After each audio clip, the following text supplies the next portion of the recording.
In a world where colors came alive, each child had a unique color palette representing their feelings.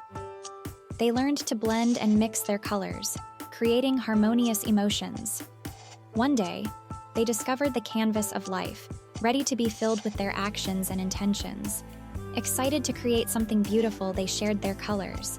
The canvas transformed into a tapestry of positivity, showing that happiness, contentment, growth, and love were the essence of a harmonious life.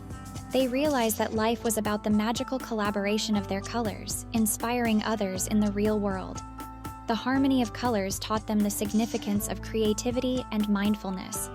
They understood that they had the power to create a beautiful masterpiece, reminding everyone that they could fill their lives with positivity, kindness, and joy. Remember, just like the children in our story, you too have a palette of colors within you. Your thoughts, actions, and emotions can create a beautiful life canvas filled with positivity, kindness, and joy. Embrace the colors of happiness, contentment, growth, and love in your heart.